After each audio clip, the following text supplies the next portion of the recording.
Part 3. Loss and Found. Year 889 PXF. Late Autumn. Harvest time was always a time of change at Milgren's orchard. Dozens of people looking for work or simply a basket of apples for their homestead trickled in and out of Gwen's property daily. Most were trying to bring a bit of purpose and meaning to the meager life they had pieced together in the still recovering remnants of Elerjan. It had been 6 years since Rabian's death, but the land and people still suffered the scars and echoes of the terror he and his black court sowed across the region.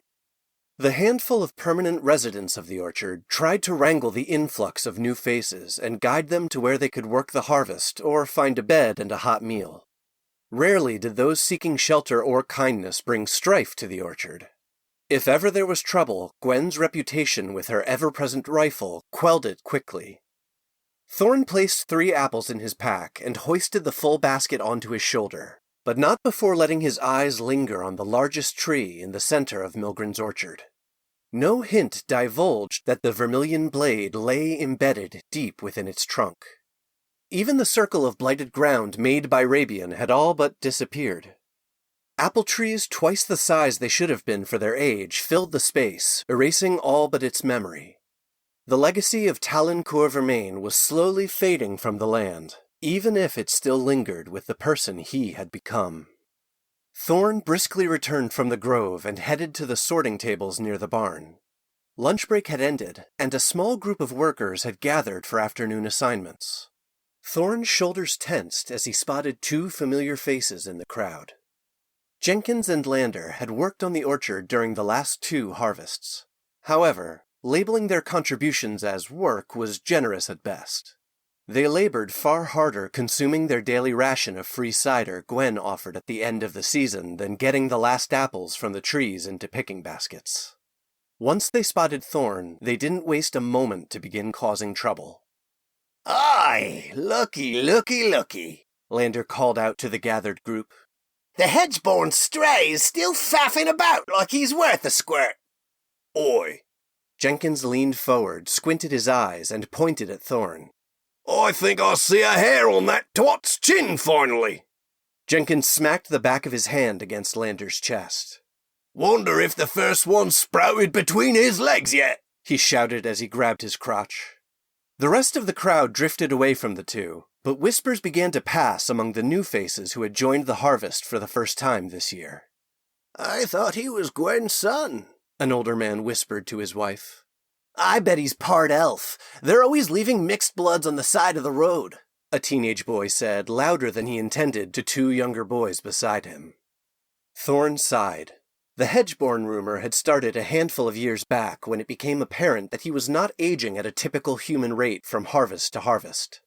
Luckily, 3 years ago, his age had stabilized at what Balanon had determined was the equivalent of 19 years old and had not regressed further. Regarding Lander's comment, even Talon had never been able to grow a beard, and the rest was none of his business. Placing his basket of apples on the ground, Thorn began giving afternoon work details. "You 3 head to the west quarter," Thorn told the 3 gossiping boys. "You 2, pointing to the married couple. They need some help bringing in the morning baskets over by the pond. Lander, Jenkins." Well, well, well, now he's giving the orders all high and mighty," Lander mocked. "I know you ain't Gwen's son, so I reckon I know what's put you in charge. Old bird must like 'em young and tender in her sunset years," Lander said luridly. "Her husband must be spinning," Jenkins began. Crack! Thorn's fist landed squarely on Jenkins' jaw, knocking him unconscious before he even hit the ground.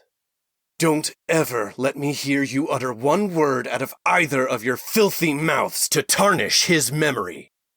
Thorn spoke to the unconscious form of Jenkins, but his eyes were burning like daggers into Lander. "We clear?" Lander gave a weak nod.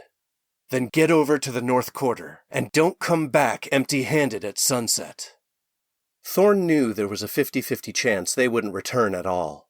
The north quarter was closest to the makeshift road that serviced the orchard and would make for an easy exit for them to skulk off.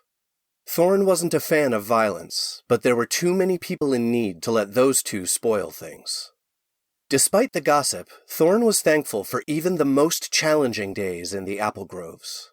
He enjoyed a simple farmer's life not marred by a noble name or the frenetic pace of a vast city. Even Lander and Jenkins were silly annoyances with easy solutions compared to his past challenges. He deposited his basket of apples at the sorting tables and headed to the cidery. Gwen was at the bar when he arrived, arranging tankards and pulling a small keg from among the larger barrels for the workers' evening allotment. Thorn looked to make sure the room was clear before speaking. "Well, I might have given the rumor I was your son some more fire," Thorn said apologetically as he joined Gwen behind the bar. "Lander and Jenkins?" Gwen asked prophetically. Seeing Thorn's questioning look, she continued. "They swaggered in all stink and spite as soon as the fog lifted." "We'll see if their thirst for free cider overcomes their pride come sunset," Thorn postulated. "I don't think I broke Jenkins' jaw." "If he got you that full of piss and vinegar, he should count his blessings I wasn't there. Landers would be digging a 6-foot hole this evening instead of picking apples and sipping cider," Gwen stated, deadly serious. When he heard the cidery door open, Thorn instinctively turned away and faced the barrel stacked against the back wall, making himself look busy. Visitors this early in the day were a rare and unusual occurrence. When a familiar Uldani accent colored the stranger's words, and Thorn heard the snap of a gold coin against the counter, he realized how unusual it was. Thorn missed what the stranger said as his thoughts swirled, but came to his senses when Gwen tapped him on his shoulder, indicating him to pour the visitor's drink. "I am looking for someone. An old rumor came to my homeland regarding the last knight captain of Arnador," the Uldani said. Thorn's throat constricted, and his heart pounded so loudly in his ears that he could hardly hear. Gwen waved the Uldani off with the standard epitaphs branded upon the traitor duke and his guards, covering for Thorn and his former identity. When he turned around to hand the filled mug to Gwen, Thorn dared to glance at who his heart knew must be there. It was Osman, changed but still recognizable. His brother from another life that Thorn had feared he would never see again. Thorn stood frozen when Osman's eyes fell upon him, locked in place by equal parts fear and hope. But Osman's gaze slid off Thorn just as quickly as it landed, without a hint of recognition. Thorn handed the cider to Gwen and spun back to the barrels, hands shaking. Both relief and disappointment washed over Thorn at the lack of recognition. If someone as close to Talon as Osman had been could no longer identify him, then no one would. Still, an undeniable stab of pain also passed through Thorn's chest. Looking into the eyes of someone he still held so much love for, and there being no glimmer of connection, no spark of the closeness they once had, was unexpectedly devastating. So much so that he almost missed Osman's last words. "If he is alive and you see him, tell him his little brother is looking for him, and that he found Riken." Thorn and Gwen stood frozen after Osman, heeding her dismissal, left the cidery. Waiting a few more moments after the unexpected visitor's exit, Gwen spoke to the empty room instead of turning around to address Thorn. "I won't stop you." She paused thoughtfully. "Unless you want me to." Turning from the stacked barrels, Thorn recovered enough from his shock to give Gwen an answer. "He won't go far. The Osman I knew would have picked up that there was more to learn here." Gwen finally turned to face Thorn and leaned back against the bar, looking at him sternly. "Osman will abide your wishes that he move along for the night," Thorn assured Gwen, "but will make himself easy to find for anyone who might seek him out." Thorn waited to leave until sunset when the Orchard's community gathered in the barn for supper and cider. Osman did not make his trail hard to follow. By the time he reached the main road, Thorn had found 2 pieces of twine and some straw tied into Uldani knots and carelessly dropped along his route. Thorn spotted a telltale column of campfire smoke with only the quickest of scans of the horizon, a carelessness only skilled fighters or reckless bandits would make. An icy wariness took root in Thorn's chest. This was almost too easy.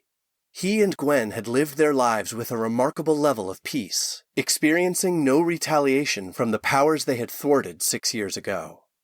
Whether that was from Casparian or the bound power of the Vermilion Blade resting in the orchard, Thorn could not say. Perhaps today was the day when that would all end. The allure of seeing Osmond and his news about Riken had lured him alone into the night with only his small enchanted hammer for defense. Thorn slowed his pace and decided to exhibit some caution. Thorn did not often venture far from the orchard. Only occasional hunting took him away from his daily routines in the grove. But he still knew the surrounding countryside well enough, paired with his intuition, to guess the approximate location of Osmond's camp and how to approach it undetected. Thorn left the road and skirted around the rolling hills marking the beginnings of the uplands to the north of the orchard. Less than 20 minutes of travel later, on high ground within a natural depression in the hilltops, he found Osmond's camp. Thorn crept through the tall scrub grass turned brittle by autumn's end, and peeked over the edge of one of the low rises sheltering where his once brother had settled for the night. A large, unbanked fire sent embers and dark smoke into the sky. Beside it was a pack and a bedroll laid out for sleep, but there was no sign of Osmond. Talon's old instincts screamed that this was a trap.